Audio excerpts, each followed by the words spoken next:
ও সকাল বন্ধুরা দেখো সকাল সকাল কি কি আনা হয়েছে হাট থেকে। এগুলো হচ্ছে গেঁড়ি আর এটা হচ্ছে ডিম, এগুলো হচ্ছে ইলিশ মাছ দেখতেই পাচ্ছ।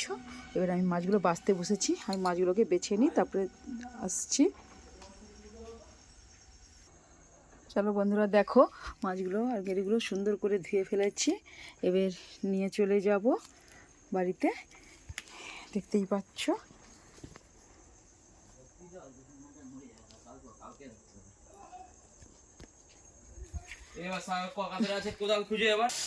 বন্ধুরা দেখো মেয়ের লাউড়াটা বেগুন কাঁচকলা দিয়ে একটা ঝোল করবো। এটা হচ্ছে সিম আর এইদিকে কি সবজিটা এসেছে দেখিয়ে দিচ্ছি।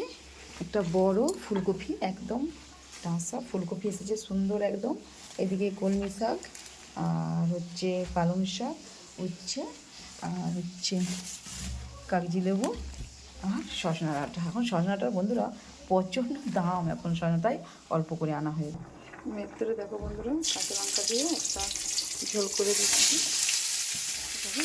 দিয়ে এটা ঝোল করে দেবো বন্ধুরা। রোগীদের কিন্তু মেন ঝোল মৌরি আর এই ধনে বাটা, এটাই কিন্তু মেন মশলা, কেন রোগীদের তো পাগলা ঝোল পাস, এটাই হচ্ছে।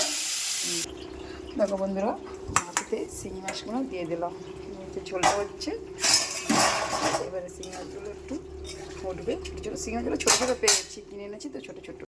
দেখো বন্ধুরা শাকটা তুলে দিয়েছি, আর এই পাশে তুলবো মাছ ভাজাটা, সেই মাছ ভাজাটা তুলবো। দেখতেই পাচ্ছ দেখুন বন্ধুরা মেন সমস্যা কী বলুন তো, আর আমি একাই ধরি আর একাই হচ্ছে রান্না করি, গ্যাস মানে একাই ফোনটা ধরে রাখতে হয় তো, তাই হয়তো একটু আমার অসুবিধা হয় আর কি।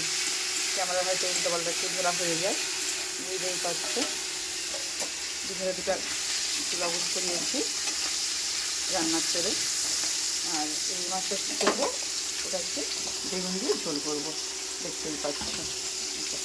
তোমরা দেখো কালো জিরে দিয়েছি আর দুটো কাঁচা লঙ্কা দিয়ে আমি এগুলোকে তুলে, আগে যে তেলটা ছিল ওই তেলটাকে আমি কিন্তু তুলে দিচ্ছি, দেখতেই পাচ্ছ। বেগুনগুলো এটা দিয়ে রাখি, বেগুন একটা করবো। একটা ছোট্ট থেকে মশলা করে নিচ্ছি, যখন শুধু পোস্ত বাটা সরষা বাটা দিই। দেখো বন্ধুরা আর ছেলে তো ইলিশ মাছ খায় না, তাই ছেলের তো একটু চিংড়ি আর একটু মুরলা মাছের ঝাল করছি। আর এর পাশে দেখো ইলিশ মাছ তো হয়েই গেছে, আর এই যে কালারটা দেখো কেমন হয়েছে তোমরা দেখেই বুঝতে পারছো। আর আমার তো ভালোই লাগছে দেখতে, এবার তোমরা দেখো কেমন হয়েছে, দেখতেই পাচ্ছ, দেখে জানাও বন্ধুরা। দেখো এরপর কি হচ্ছে, আলু ভাজা করবো, কাটা কাটা করে আলু ভাজা। আলু ভাজা করলেই রান্নাটা করলেই শেষ হয়ে যাবে আজকের মতন। আর পরে ডিমটা ভেজে দেখাবো অবশ্যই মাটিতে, এটা পরে ভাজবো গরম গরম ভাত দিয়ে খেতে। ডিম ভাজাটা খুবই ভালো লাগবে। আর এখন এটা আলু পোস্ত করব বন্ধুরা। দেখো আলুটা ভাজা হয়ে গেছে, এবার একটু আমি এর মধ্যে পোস্ত ছড়িয়ে দেবো, কারণ আলু ভাজাটা পোস্তটা দিলে একটু ভালো স্বাদ লাগে। আর হালকা করে পোস্তটা একটু ভেজে দেবো, কারণ পোস্ত বেশি ভাজা করে না।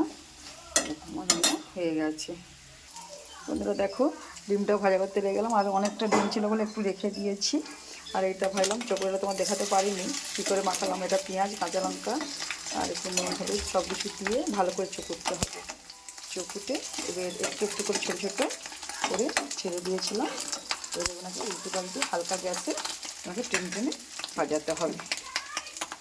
তো ভাজাটা দেখো বন্ধু পুরো ফিনিশ, পুরো ভাজা হয়ে গেছে, মানে রান্না হয়ে গেল।